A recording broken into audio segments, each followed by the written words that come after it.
Subscribe to The Honest Critique for current affairs, movie, book, and product reviews. Also, make sure you press the bell icon to get notified whenever we upload a new video.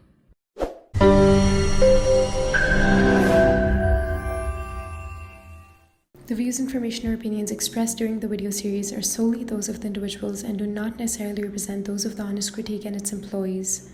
The following video contains strong language which may be offensive to some viewers. Viewer discretion advised. So, hello and welcome to another special episode that we're recording with veterans who have served in the field and who have seen it up close and can give a better perspective. And today we are honored to have Major General Harsha Kakkar with us. He was commissioned in the Army in 1979 and superannuated in March 2015. And during his military service, he held a variety of appointments in every part of the country, including Jammu and Kashmir and the Northeast. He was the head of the Department in Strategic Studies at the College of Defense Management, where he wrote extensively on futuristic planning and enhancing joint operations. He also served as a United Nations peacekeeping operation in Mozambique, where he was involved in forays deep into rebel territory and establishing camps in mine-infested areas. Thank you so much, sir, for taking your time and being on the show. It's an honor and a privilege to host you. And thank you so much for your service, sir. Thank you. So, sir, the first question is a lot of episodes that you have recorded, and it lacks a little bit background why the military is so powerful in Pakistan. Both the countries got independence around the same time. We have seen both the countries have got a different experience with the army, where we have seen India has been very democratic in nature, and the army has always served in par with the democratic norms that other country has laid down in the constitution. Whereas we have seen Pakistan, three military coups and a lot of politics that revolve with the army. And literally, as a lot of people say that every country has an army, but a country like Pakistan, the army has a country. So why is it the army so powerful in Pakistan? See, right from the time Pakistan was created, right from the beginning, the army had a major role. It was involved in the J&K operations of 47, 48. It was involved in initially stabilizing the country. Now, Pakistan is a fairly smaller country as compared to India. So from the beginning, the army was able to keep control of the various defense forces that were being created, whether it was something like border defense guards, whether it was the militia, whatever was being created, the army managed to get a control. And the sort of power that it kept with itself, the first coup was around 1957-58. So within a few years, Jinnah's death, the next PM coming in, political turmoil in the country, the army always managed to get its foot in. And from the time it had the first coup, the army has ensured it's never lost control. The one fact that it has done is it has ensured that the political authority keeps politics at a distance, and service issues, national security issues, foreign policy issues, intelligence issues, all of these are kept with the army. In fact, if you even recollect today, Prime Minister Imran Khan made his first visit to a nuclear establishment under the army 2 years after he became the Prime Minister. That is the sort of, the distance at which it has kept them. Secondly, the sort of narrative that the Pak army has played on its own population. If you look at the history books, there are classical articles on how history is taught in Pakistan, or what is taught in Pakistan's history. It will show you a very twisted version of history. You'll find in school books it is written that India intends to break Pakistan into pieces. And it is only the Pakistan army which is standing between India and Pakistan ceasing to exist. So therefore, all of us must train to fight against India. You will find it will state in 65 war, Pakistan captured huge chunks of Indian territory. India went to the United Nations, and Pakistan, being good boys, returned everything back to India. That is the sort of twisting that they've done. They've projected a different image. And they have to project the fact that without the Pakistan army, the country will cease to exist. It is possible. In fact, there are only two countries in the world today, Pakistan and China, where if you criticize the armed forces, you'll end up behind jail. China has done it now to save itself from the backlash of hiding its losses in the Galwan crisis. And in Pakistan, it has been done to save the army, to save the reputation of the army within the country. Because today, that's the one which determines the governments. It is not the first time that it's determined. Even when Nawaz Sharif first became the prime minister, it was at the behest of the army. So over decades, they have determined. How has the army determined the leadership? The official election commission orders in Pakistan states that army personnel will be on security duty inside polling booths. If you are inside a polling booth, you determine who gets the votes. You determine what votes are to be put, what are not to be put. So that is the sort of depth of control that it has got. The foreign policy towards India, towards Afghanistan, towards the US is not determined in Islamabad. It is determined in Rawalpindi. So if you have to do anything for peace or any discussions on peace, it is a waste of time going to Islamabad. If you look 2 days back, the High Commissioner of Britain was sitting in Rawalpindi and he made a remark in Rawalpindi supporting Pakistan Army's actions to try and get peace in Afghanistan. President Ashraf Ghani comes from Kabul. He shakes hand in Islamabad and he spends the whole day in Rawalpindi. So anyone and everyone who comes into Pakistan gets the decisions in Rawalpindi. Islamabad is only for photo ops. So that sort of a thing is nothing new. It was there in Musharraf's time. It was there way before. And any army and any politician who's gone against the army has done it up behind bars. Whether it was Zulfikar Ali Bhutto, whether it was Nawaz Sharif. Historically, if Imran Khan completes his tenure, he's still got a long time to go. He'll be the first prime minister in Pakistan to have completed his tenure without being thrown out by the army. So that is the sort of hold it has taken over in the last 70 years. So practically speaking, Imran Khan is probably a puppet of what happens with the army circle. So every decision, especially peace talks, if they decide to have a peace agreement with India, that comes from the army itself. What I would say is the nuts and bolts, the actual decision making or the wordings will be determined between Delhi and Rawalpindi. Islamabad will only come in for photo ops or the signatures. That is all its role is. And that is where it comes out in front. Otherwise, it has got nothing. In which country does the army chief accompany the prime minister for a visit to Washington? Which country has ever had it before? In which country does the army chief precede the prime minister to Riyadh, sits down there, decides what is to be discussed between Riyadh and Islamabad, and is present there in the meeting? If he is not responsible for running it, then what is he for? So as far as Islamabad is concerned, it is only for signatures and for photo ops. There's nothing else. All decision making will be done by Rawalpindi. Yeah. And so understanding the concept of how the army supports and how the army plays a major role in the politics in Pakistan, how does the deep state come into place? How is the ISI so powerful there? See, the ISI is a branch of the army, though it is supposed to be tri-service, but it's run by the army with a sprinkling of people from elsewhere. It functions directly under the army chief. The DG ISI, after the army chief, is the next big head. If you recollect the recent agitations that have taken place in the last 2 years, brokering of peace, including when the TLP agitation took off and shook the Nawaz Sharif government, and the agreement was signed, in which the agreement was brokered by the DG ISI, and in the agreement, the TLP chief, the last TLP chief who passed away, Rizvi or something.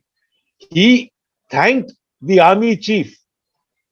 Today, every politician knows that anything dirty about him is available with DGISI. DGISI monitors within Pakistan, monitors externally. So the power and control of DGISI, it is the one that runs terrorist groups. It is the one that brings up clergies to support the army. So anything and everything happening within is all being adjusted, managed by the DGISI, who is a handpicked person of the army chief. So when we talk of the deep state, you're talking of the army and the DGISI and the ISI working in tandem.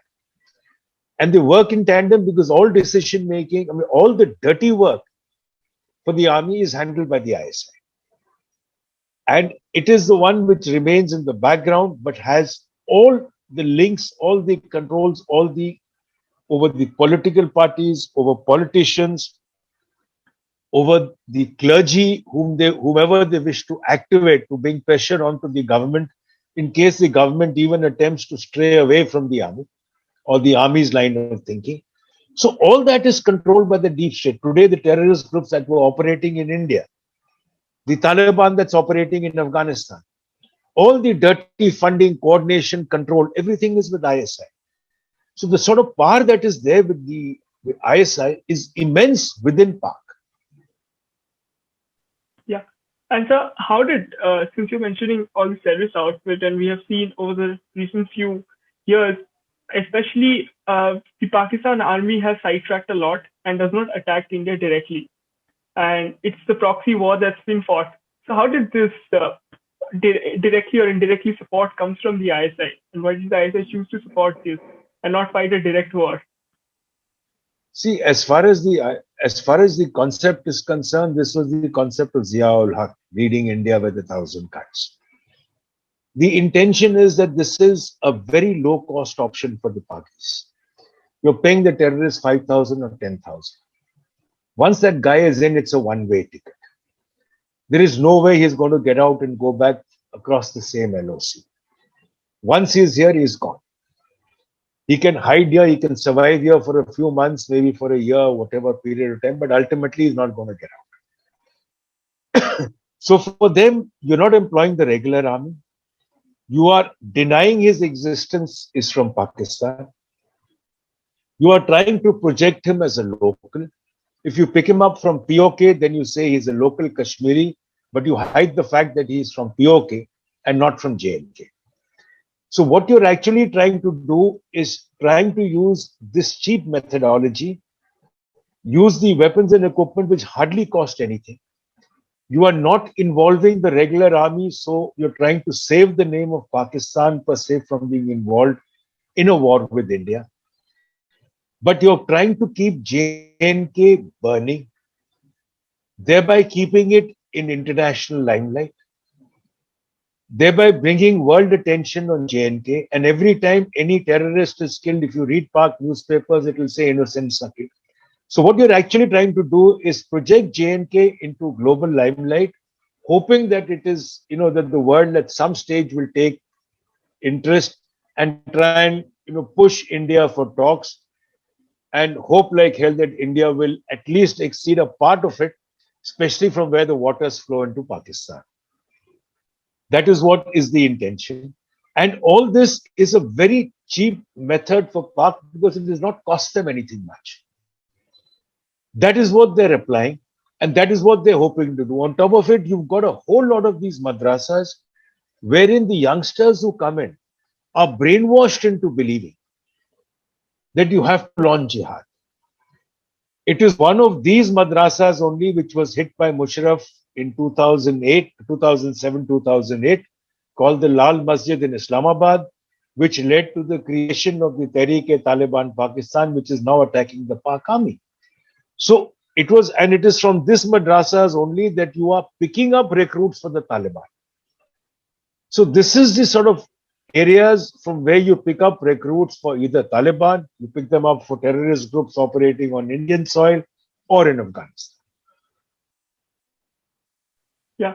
So, sir, I just want to speak after this a little bit about the opposition parties, especially last year, what we have seen that protests were taking under the banner of the Pakistan Democratic Movement, which is led by Maryam Nawaz, daughter of former Prime Minister Nawaz Sharif, who has been also very vocal against the army recently.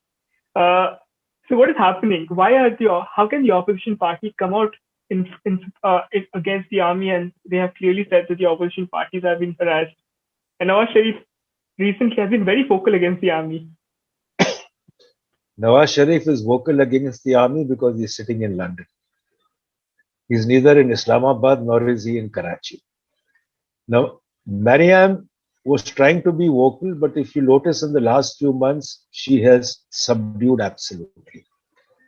Shehbaz Sharif has always been the balancing act between Nawaz Sharif's party, including when Nawaz Sharif was here, and the army. And today he's again playing the same act. The moment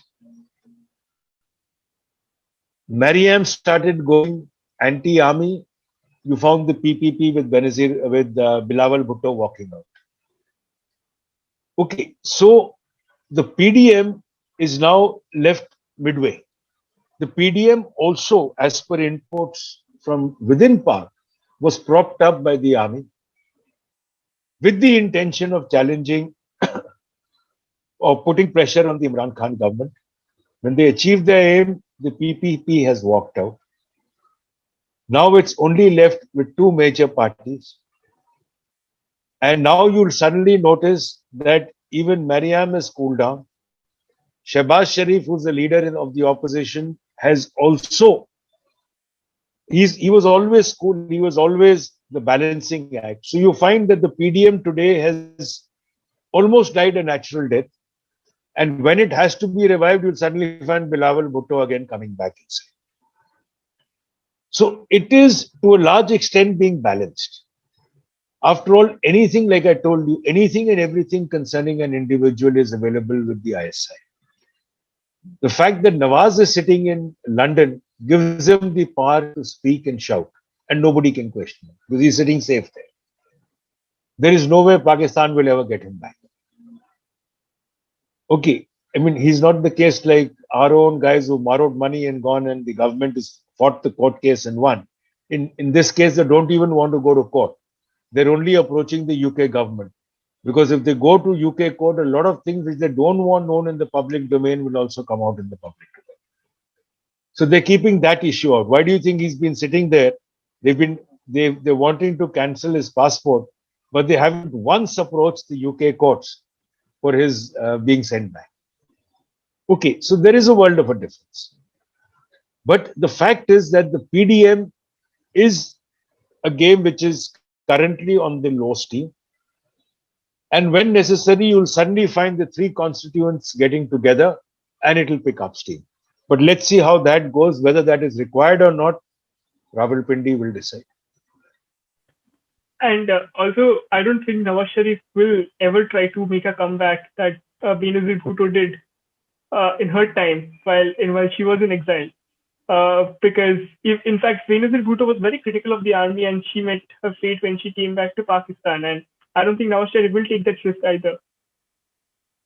Nawaz Sharif will only take the trip provided Maryam or Shehbaz Sharif occupies the chair and they ensure that everything is written off.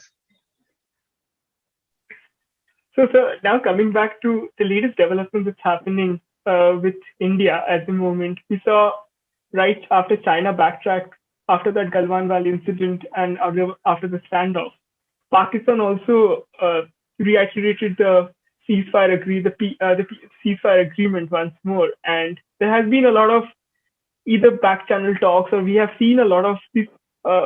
We opened the airspace for Imran Khan to fly, and a lot of this conversation come about trade between two countries being restored again. And so, why did Pakistan actually extended their again a peace hand in this condition?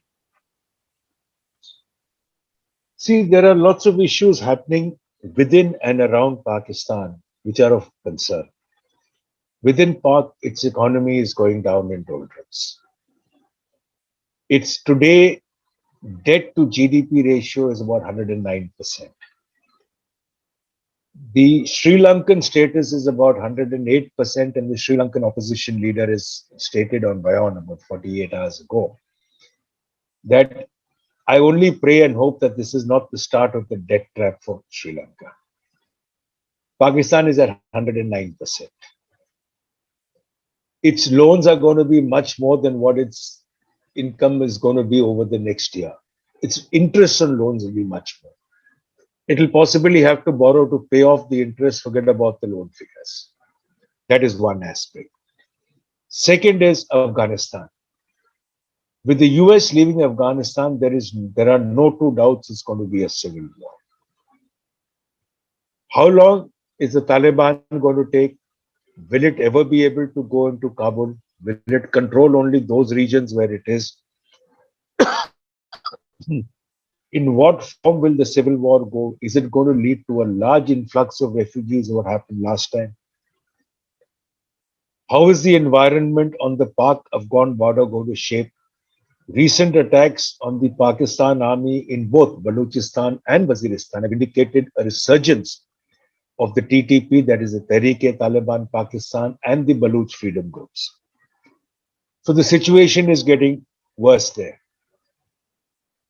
Now for Pakistan, the question is, as Afghanistan goes into turmoil, the pressure on them is going to be immense. Pressure to control the violence, pressure to control the influx of refugees, the attacks on Pakistan forces. And as the area on the Pak-Afghan border becomes more sort of in turmoil, you might find attacks increasing on the CPEC. Now, in this scenario, what gets more important for Pakistan? Kashmir or Afghanistan border? Now, they know you can never take Kashmir by military force. It is impossible. The only thing you could do is keep it burning by employing terrorists. But at the same time, the cross-border firing from India was causing enough damage and loss in terms of both property, military personnel, and civilians. Now, how do you handle this entire turmoil? The best situation for Pakistan would be to go in for peace with India while you try and get the Afghan situation under control. Afghanistan is not going to end in a day or two. It's going to take time. And as long as the civil war continues, global pressure is going to come on Pakistan because they've housed the Taliban. They are the ones who control the Taliban. They are the ones who are supposed to get them into peace. If Afghanistan boils, Russia and China are going to get after Pakistan because the East Turkmenistan Islamic Front or Islamic movement, which is of Uyghurs, will grow in strength in Afghanistan to target China. The ex-Soviet Union states, which are bordering Afghanistan, are going to get into turmoil because of terrorism emanating from Afghanistan. So who's going to come under pressure? Not Afghanistan, Pakistan. Because that controls the Taliban. So what is it? What all can you handle with a fading economy, with lack of funds, with a situation in such an environment? The best is try and resolve Kashmir or try and resolve or bring about peace with India, a ceasefire agreement. Try and push in a few terrorists to keep raising Kashmir. You'll notice that every week or 2 weeks, Qureshi or Imran will keep raising Kashmir in one of the press conferences, in one of the speeches, somewhere or the other. Like he'll write a letter to the UN Security Council or to the UN General Assembly or to the UN chief on Kashmir. Imran will make a statement. Beyond that, nothing. Kashmir will continue getting raised at the domestic level, while the Pak army will concentrate on the Afghan border to try and restore the situation there. Now, the ceasefire violations that we spoke about, there were 2 ceasefire violations. Both have occurred in the Jammu belt, where there is a BSF on the Indian side and the Pakistan Rangers. None of these have involved the 2 armies. So, possibly, the ceasefire is holding. It is effective. Let's see how long it continues. But if talks continue and ceasefire continues, nothing like it. Yeah. So since you just mentioned Qureshi's name, I just want to talk a little bit about his recent interview that he gave to Tolo News, and he said, uh, "Comes as Taliban launches violent offensive against Afghan people across the country, we know how and why they continue to enable to do this." Uh, and he mentioned a lot of things which the National Security Advisor of Afghanistan didn't take it in the right way, and he lashed out to him on Twitter for supporting the Pakistan, for supporting the Taliban.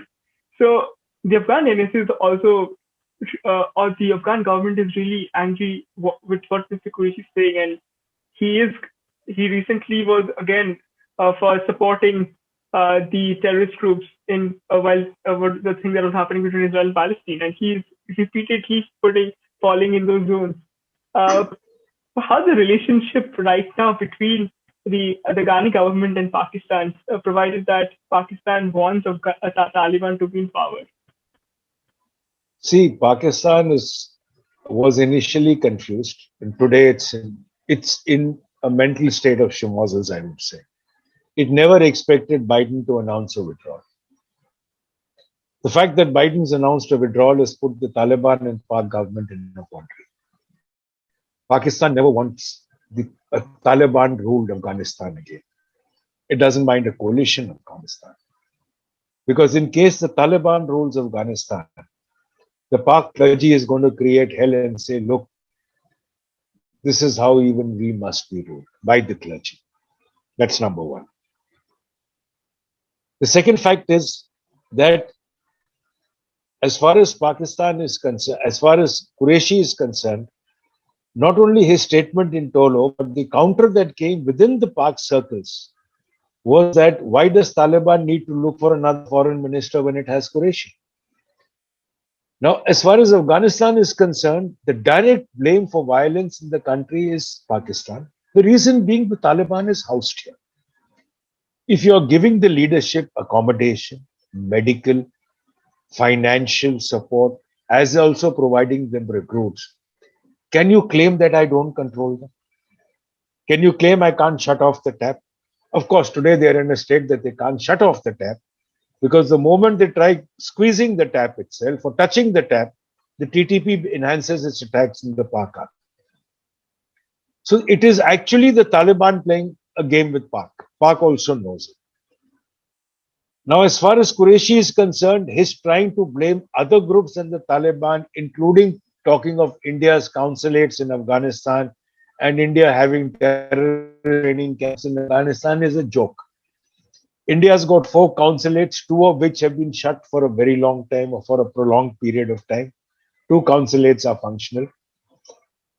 India's projects and the rest of it is why you need the consulates to operate.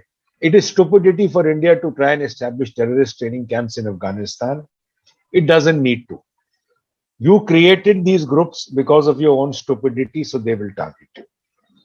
Now, as far as the relationship is concerned, it has gone to the level that the Afghan government, including the Prime Minister Ashraf Ghani, directly, openly states it is Pakistan which is responsible for the violence. Of course, with the NSA calling Pakistan a brothel, it is also a means of indicating the sort of anger within Afghanistan on Pakistan, because Pakistan houses the Taliban. There is no way you can say or you can justify globally that I don't have hold. The other aspect why Qureshi raised this issue is because the world pressure is going to build on Pakistan to reduce the sort of control or to reduce violence in Afghanistan. The Pak NSA, Mohid Yusuf, had made a comment a few days ago stating that the US has promised us it will not blame us for the violence if it builds up post their withdrawal. We only hope that USA keeps its promise. Because the blame game from the US has not yet begun since it's not pulled out. The day the final pullout takes place, the entire blame for violence in Afghanistan is going to go there. Their famous DG ISI, who wrote that book, I think Durrani made the comment, and it was an official statement which he made, that when history is written, it will be mentioned there that Pakistan, with the help of US, defeated the Soviet Union in Afghanistan. It will also be mentioned Pakistan, with the help of America, defeated America. So, I mean, it is so evident that they are admitting that we are responsible for it. So, how do you back down and how can you tell the world, don't blame us? Yeah. And we saw what Mr. Durrani met the fate with after writing that book also, which with the entire court the army, the court against him.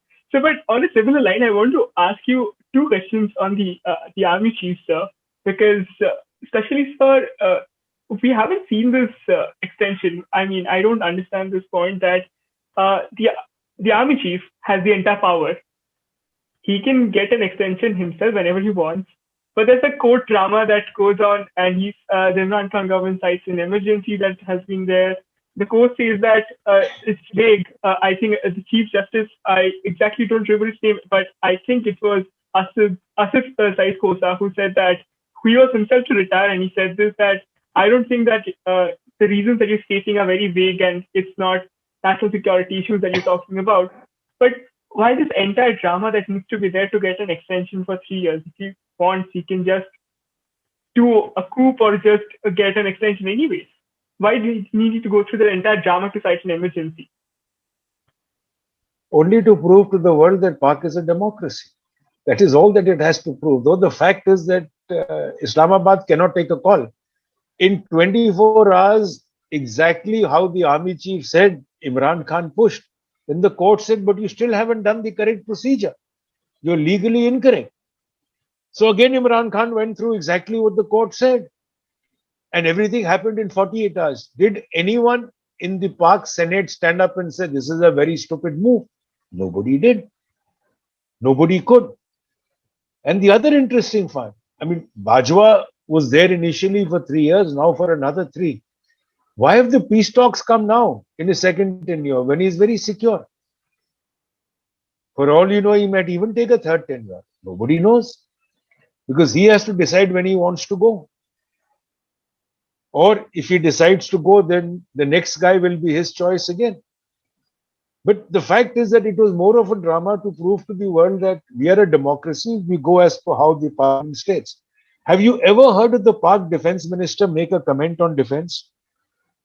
Other than the day after the Balakot strike, when he said that it was night and the Air Force was sleeping. Other than that, I have not heard a comment on defense from him. He only comes in to comment on the opposition or other political parties in parliament. He was last seen on commenting about 3 or 4 days back after that fiasco in the Senate. Otherwise, he doesn't exist. So why is there a defense minister in Pakistan is still a mystery to me. Yeah. And sir, on a similar note, what happened with Pervez Musharraf when he tried to solve the issue with India after he was sent to exile, probably, a lot of a conversation arises that he didn't have the support of the army. He was doing things on his own. Now, when Vajpayee is doing the same thing, does he have the support of the army, or he's trying to push the border to get a Pervez Musharraf movement himself? No, you see, what happened that time was when Musharraf became the president and he appointed the army chief. I think it was Kayani then. You know, every army chief has got his own perception. Musharraf had a perception of talks with India when he was the martial law administrator, and then when he became president, he carried the same perception. Because he also realized, how long are you going to carry on this damn fight? You're not going to get anywhere. You will not achieve anything. But the fact is that if the Pakistan army doesn't have an enemy, how does it justify its existence? If you don't have an enemy, do you really need a huge budget and a huge manpower capability? So you have to have an adversary against whom you have to have the force and the power and the control over the country, because you're defending your country against the adversary. Now, Kayani was anti the concept of peace with India because he realized if you do that, the Pak army itself may lose its power. At some stage, Musharraf is going to go. So Kayani was not for peace talks. And since he was not for peace talks, there was no way talks would progress further. Now the same thing happened has now when he is secure in his chair, Bajwa. Bajwa is the one who's initiated the talks, the back channel discussions. Imran and Qureshi were still sticking on to roll back Article 370, then we will talk. Then Bajwa made a comment, Article 370 means nothing. 48 hours later, one day before moving for Riyadh, Qureshi sings the same tune. Article 370 means nothing. The opposition pounced back. The day he returned from Riyadh, he sings the old tune. Article 370 means everything. Few days back, Khan sang the Bajwa tune, but he had to play in between. He says, give us a roadmap and we'll talk. And when President Alvi is asked, look, Imran Khan is doing a U-turn again. He says, no, U-turns are accepted in politics because as the global scenario changes, you have to U-turn. Now, that is what he said in the interview. So this is how the scenario is moving. And ultimately, they're going to come down to Bajwa's tune that Article 370 means nothing. We don't want a demography change and we want the statehood to come back. Now, if you look at what the PM is doing, on Thursday, we are having an all-party meet for the delimitation or the delineation exercise. Subsequently, when you're going to have elections, you're going to come back to statehood. So India had already planned on what it is looking at. The red line for India was 370. Don't raise 370. We're not going to get it back. Bajwa's understood. Imran knows it. Qureshi knows it. But they can't sing the same tune immediately because then within the country, politically, you'll be chewed up. Have you heard? You look at the power. Yeah, we were discussing the power of DGISI. From the time the ceasefire has been implemented, has one militant group leader opened his mouth and criticized Bajwa of Pakistan for the ceasefire? No. That's because the DGISI is tightening the screws. Otherwise, was it possible that Hafiz Saeed or one of his other chamchas wouldn't have been screaming around the countryside? Pakistan has lost Kashmir. It is not supporting the Kashmiris. Have you heard a single word come out? But this is the sort of scenario of the power which the DGISI and the Pak army holds over the nation.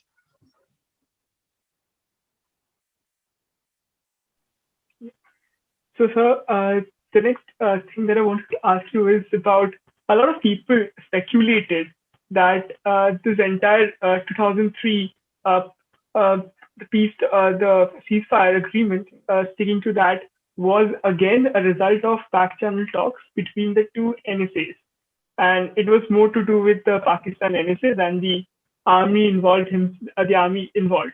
Of course, that cannot be possible because they need the blessings of the army to carry on. But we are again hearing certain instances of the NSA of India and Pakistan meeting in Tajikistan for the SCO meeting.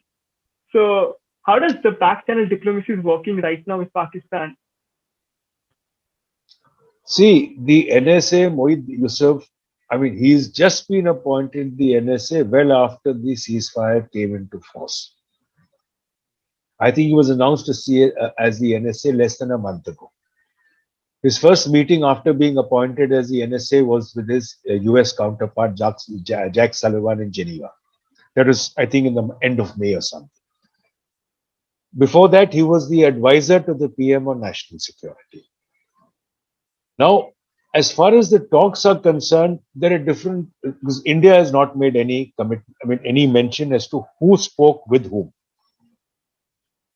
But from the Pak side, there have been leaks that it was possibly the DGISI who was involved, and I don't know who was the rep from the Indian side.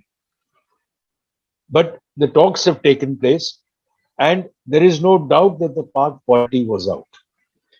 Moeed Yusuf was initially stated to have been involved in the talks, but later on, even Pakistan themselves said he was not involved. Definitely, whether the two NSAs meet and talk, what do they discuss, is not very certain. If you remember, both Qureshi and Jaishankar were in West Asia at the same time, but there was never a question of any talk or discussion. So it's quite possible, even if they meet or discuss, whatever is going to be conveyed is basically going to be a message from Bajwa, since the call is going to be taken at that level and the DGISI level. Moeed Yusuf is only going to be a carrier of the message. Right? He's not going to be any authority to take decisions. I told you, Islamabad cannot take any decisions as far as India is concerned. The decisions are made in Rawalpindi. So what he's going to actually be doing is conveying a message in case there is a message to be given. But I believe, as per rumors that or inputs from the gossip circles, there's already telephone conversations on. So those things would already be on. Physical meeting, physical conveying of message, even if it does take place, will be a means to go and a means to push forward. See, the environment has to be created within Pakistan. India needs to be only confirmed that Pakistan is interested in moving forward, is going to stick to a word. We're not going to have a repeat of Kargil or a Mumbai or any other attack or possibly Pathankot after peace talks have been initiated. That is the first confirmation. As far as Pak is concerned, it is looking at two things. India giving a guarantee of no demographic change in statehood, which is something which anyway is already on the card, so nothing new. So this sort of an environment, both sides are looking for security before they move forward. The question is, who is the decision maker? In Indian side, it is the government. There is no two doubts about it. Whether the NSA is conveying it, but is conveying it on behalf of the government. And on Pak side, it is Rawalpindi which is to take a call. So anyone else in between is basically conveying the messages. And the government environment within Pakistan has to be made conducive to talks. You cannot have Bajwa on one line, Qureshi on the other line, and Imran Khan on the line in between. Bajwa is saying Article 370 doesn't make a difference. Imran Khan saying, just give us a roadmap, we are happy. Qureshi saying, no, without Article 370 being restored, we will not go in. So you can't have this sort of an environment.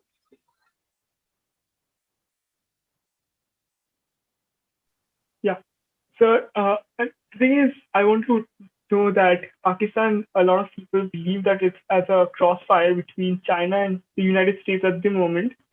And we have seen this recent comment that Pakistan made saying that we do not want any CIA base targeting Afghanistan to be out here in their own soil. I don't know how well that will turn out to be, but does it have the China's support, and especially largely economy that's been supported by China, that has the confidence of Pakistan sidestepping a little bit on US? Pakistan is taking advantage of its strategic location, which is most important. It's the gateway to Central Asia. It's the place, that is one of the reasons why, whether it's Russia or China, will always continue to woo Pak. On account of it being the gateway. In fact, through Pakistan, you can directly hit into Central Asian nations. You can move through Afghanistan. Basically, of course, Afghanistan doesn't have, it's basically a landlocked country. So it has to look at Pakistan for support or Iran for support. As far as China is concerned, looking to expand the corridor through Afghanistan beyond, through Iran, link up with Pakistan into Iran and beyond. So for China, Pakistan will remain important. The fact is that Pak knows in case the US takes a base in Pakistan, Pakistan will be able to squeeze a lot out. In case US takes a base out of Pakistan and manages from Qatar or elsewhere, who will lose will be Pakistan. The importance of Pakistan is going to drop, pressure is going to build. It's going to face a lot of flack from the US. So it's playing its cards, hoping to extract whatever best it can. You've got to realize that the Shamshi Air Force base of Pakistan was with the US till 2011 for use of drones. And the excuse that Pakistan gave was that this base was under the control of the UAE and they allocated it to the US. Whether it again gives it, though yesterday the statement made by Imran Khan, or today's dawn, if you read, the statement by Imran Khan is, we will not give any base. The fact is, the statement is made one-sided and actions are done in the other, so we really don't know. But we have to wait and watch. And if it does give a base, it will seek to extract the maximum that it can from the US. If it doesn't give a base, it will lose. But its strategic location will ensure that China, Russia definitely keep an eye on Pakistan, look to exploit the advantage of Pakistan being where it is. So two last questions I have. One of them is about the recent, not the recent, like couple of weeks back, we saw Hamid Meer's press conference that happened, and right after that, he was suspended from his show Capital Talk, and he mentioned about General, hinted to a General Rani 2.0, not the Yahya Khan's one, but the recent one. So what is that incident all about? And I mean, honestly, that's one. And second part is, of course, the media we have seen. For example, he just said about Asad people where people entered his house and said that we are from the ISI, with ISI's men. And this has happened a lot. So what's the turmoil between the army and the media? And what was the General Rani reference that he was trying to make? See, I'm not going to do much of comment on General Rani because this is basically a lot of sort of talk coming in from there that there was some woman with the DG ISI and his wife opened fire. I really don't know. I mean, it is very difficult to comment unless you're very clear on facts. So I wouldn't want to get into it. But then there was some incident involving a woman which embarrassed someone, and the way the rumors float in, it is the DG ISI. But again, I told you, it's very difficult. The fact is that the Pak media has been at the receiving end. The army wants it to toe its line absolutely and firmly. The media wants to project the reality as far as Pakistan is concerned to the global public or to the national public. Now, if they toe the army line, then all the incidents involving the army, whether it is Papa John pizza outlets, whether it is corner plots, whether it is grabbing land which belongs to institutions like the Navy chief, or I think it was the Navy chief or the Air Force chief, who on retirement took off the entire playing fields of a college to extend his own individual house. So these sort of incidents that are happening, the sort of the economic power of the Pak army because of its own industries and all that, which is actually taking the country into further depth of economic turmoil because of misuse of power and the sort of economy that is being, or the amount of funding that the army is taking. Now, the media was being forced to cover up. It was being forced to hide losses of what was happening. It was forced to actually project the army as something way beyond what it actually was, only to secure the reputation and name of the army. Now, there were a few media personalities who were willing to challenge it. Added to this were those who belonged to Waziristan or to Balochistan or even to Sindh, who were out to project the atrocities that are being committed by the Pak army on their own people.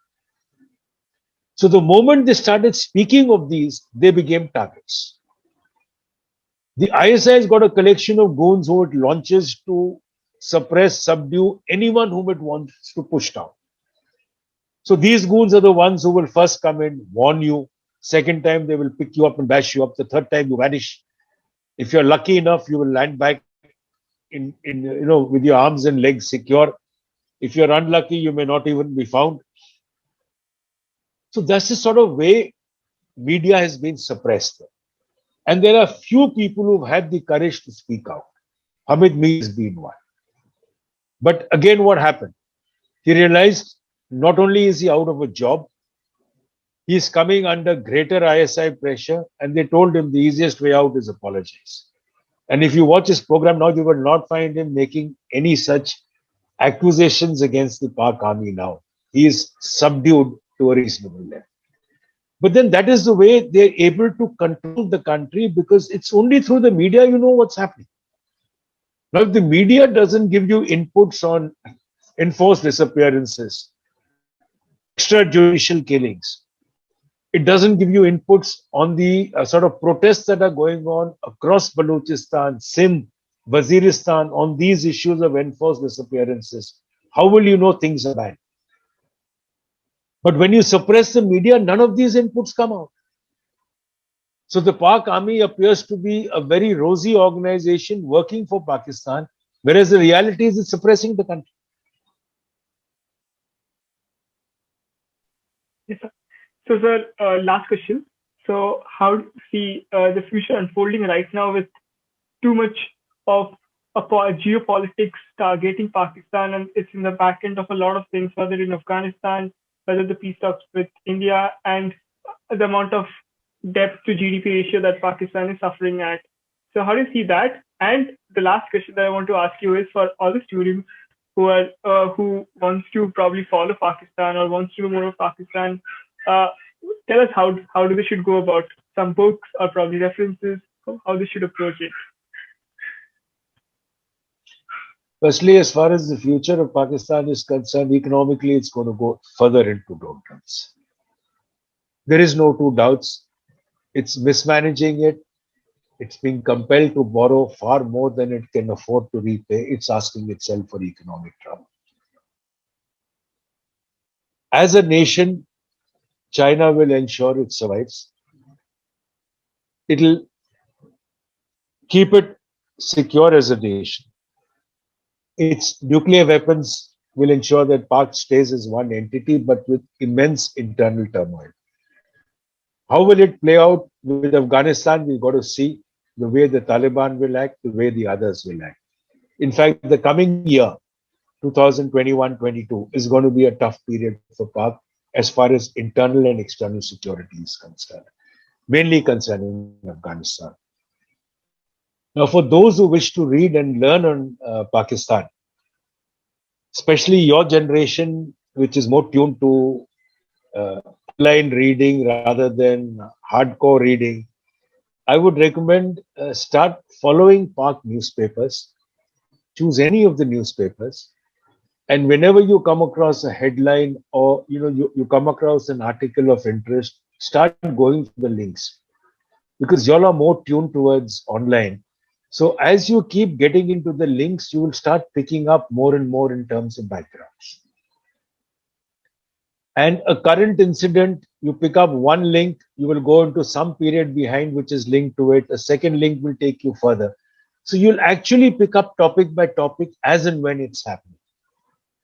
That will be an easier method rather than going in for a wider reading, because that won't give you the interest. But if you come across, like, say, for example, today, if you've read about Imran Khan's statement on not giving a base to the US, you will find a few links in the article online.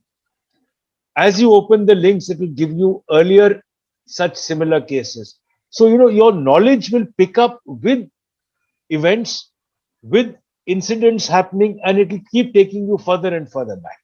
That is an easier method to pick up, especially for a generation which is more tuned to online than hard book reading. Yeah, and especially if people are watching this video, that proves that they are more into online reading and consuming knowledge than literature. But so thank you so much thank you so much for taking your time and giving us the interview. It's an honor to host you for this one, and I think a lot of doubts or a lot of space that has been covered on Pakistan, and people, as you mentioned, can go and read more if they want to consume more knowledge about this. Thank you once again for taking your time and being on the show, and thank you for your service, sir. Thank you very much. Take care. Thanks, sir. All the best. Bye-bye. Jai Hind.